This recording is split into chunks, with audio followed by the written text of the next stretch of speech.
Have you ever remembered something that no one else seems to recall the same way? Maybe you swear it was Berenstein Bears with an E, or that Darth Vader said, "Luke, I am your father." But what if those memories were never real? What if reality itself changed? All across the world, millions of people remember the same things differently. The Monopoly man's missing monocle, Pikachu's tail, suddenly without a black tip, and that Fruit of the Loom logo, it never had a cornucopia. So how do millions share the same false memories? That question started a phenomenon. In 2009, researcher Fiona Broom noticed something strange. Thousands of people remembered Nelson Mandela dying in prison in the 1980s, complete with fake news footage and collective mourning. But Mandela didn't die then. He lived until 2013.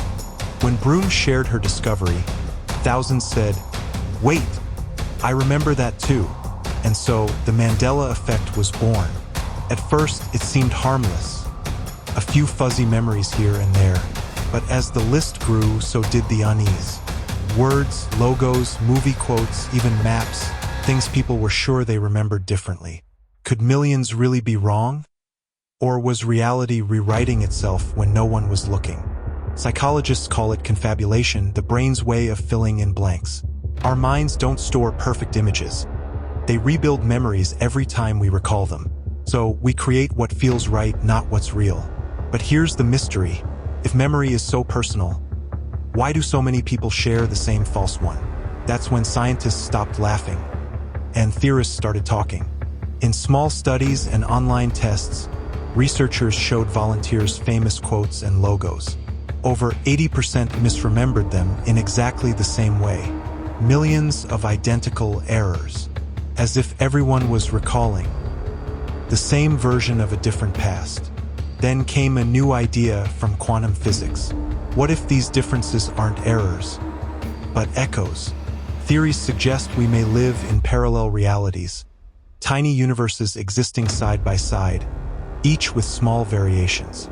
When two timelines merge or shift, our minds remember fragments of both.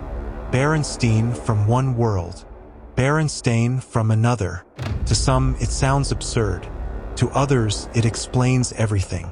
Imagine time not as a line, but a pond. Every decision, every quantum fluctuation sends ripples across infinite realities. Sometimes those ripples cross. When they do, maybe our memories and our worlds collide. There are people who claim they've seen the change happen. A street name spelled differently overnight. Family photos that don't match their memory. Objects that seem misplaced in time. Are these mistakes, or are they the scars of a shifting universe? Maybe the Mandela Effect isn't about confusion or bad memory. Maybe it's a clue that reality itself is fluid. That our lives, our timelines, even we, aren't bound to one truth. Maybe we're travelers between worlds we can't even see.